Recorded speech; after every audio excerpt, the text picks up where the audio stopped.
Hi hello नमस्कार friends, स्वागत आहे तुमचं दीपाज ब्लॉग या चॅनलवर. आणि आता मी दुकानामध्ये आलेले आहे. आज आमचं दुकानाचं जे खाऊचं मटेरियल आहे ते थोडंफार संपलेलं आहे, त्यामुळे माझी बहीण आणि तिचे मिस्टर आता ते आणायला गेलेले आहेत. तर थोड्या वेळाने दाखवेन तुम्हाला मी काय काय मटेरियल आणलं ते. तर इथे बघू शकता तुम्ही, हे आम्ही मटेरियल आणलेलं आहे. तर ओपन करून दाखवते तुम्हाला. जास्त काही नाही आहे याच्यामध्ये. लहान मुलांचे जे खाऊ असतात त्याचे पॅकेट्स आहेत.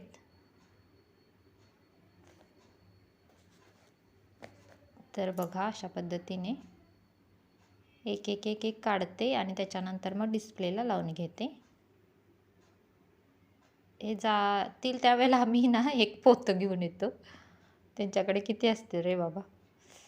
मग जायच्या वेळेला न्यायचं असं मी म्हणते, पण गडबडीत तसं जाणं होतं. आणि मग त्यांच्याकडूनच आता आम्ही 3-4 वेळेला गेलो तर 3-4 पोती आम्ही त्यांच्याकडूनच आणली आहेत.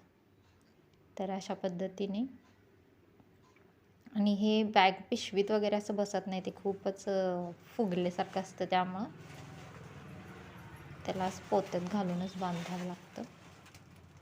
तर ही पॅकेट्स भरपूर मुलं घेतात. तर अशा पद्धतीने इथे एक पार्लेचं पॅकेट्स आणलेलं आहे, पार्ले बिस्किट. तर ते मी आता आहे त्या सगळ्या जे रॅकमध्ये जिथे जिथे जागा आहे त्यामध्ये मी ते लावून घेते. तर हे बघा, हे पण आहे. याला म्हणतात चकली, आणि हे स्टिक, चॉकलेट स्टिक असं काहीतरी म्हणतात. ते पण मुलं आवडीने खातात, छान लागतं. तर अशा पद्धतीने मी हे बघा, इथं आता हे डिस्प्लेला अशा माळा सोडते. पण सजावट करताना कशा शोला माळा सोडतो तशा पद्धतीनं शॉपची सजावटच असते एक प्रकारची. तर अशा पद्धतीने हे मी लावून घेते.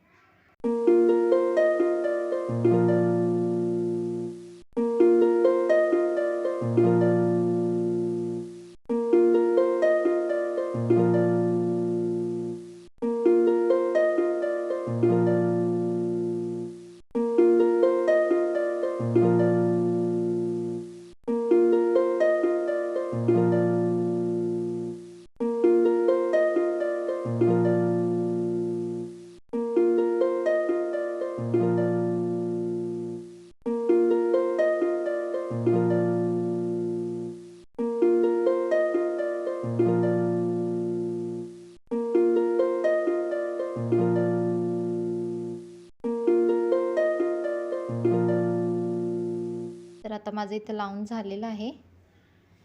त्यानंतर ही बरणी एक रिकामी झाली, त्याच्यामध्ये ती चकलीचं वगैरे भरून घेते. परवा माझ्याकडं बरण्या पण नव्हत्या, तर मी आमच्या इथल्या एका शेजारच्या घराजवळच्या दुकानात ना येता येता विचारलं की दादा तुमच्याकडे काय रिकाम्या बरण्या आहेत का. तर त्यांनी मला असंच 2-3 देऊन टाकल्या. मी पैसे विचारले पण ते म्हणाले नको, घ्या असंच. मग मी आता हळूहळू आमच्या देखील भरपूर साठतील जसं खपत जाईल. तर हे बघा, अशा पद्धतीने या चकल्या पण खूप छान लागतात, लहान मुलांना आवडतात. ॲक्च्युली लहान मुलांनी असं बाहेरचे जास्त खाऊ नये, पण मुलं कुठं ऐकतात. त्यामुळं माझा पण म्हणजे जास्त असा भर आहे की जे काही चांगलं किंवा नाही का क्वालिटी बघून व्यवस्थित असेल तर तेच घ्यावं.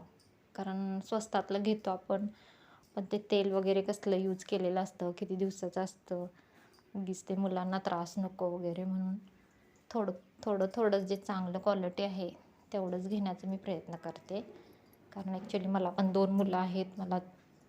आपण पण म्हणतो ना मुलांना की बाबा दुकानचं काही खाऊ नकोस, आणि खाल्लंस तर हे असलं काही खाऊ नको, ते खाऊ नकोस, हे खाऊ नकोस, असं आपण सजेशन देत असतो. तसंच दुसऱ्यांची मुलं ती आपल्या मुलांसारखीच आहेत ना, त्यामुळं मी देखील आणताना थोडं व्यवस्थितच आणते. जास्त असं म्हणजे तेलकट किंवा कमी क्वालिटीचं जे असतात ना तसलं काय आणण्यावर भर देत नाही. तर अशा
बाय.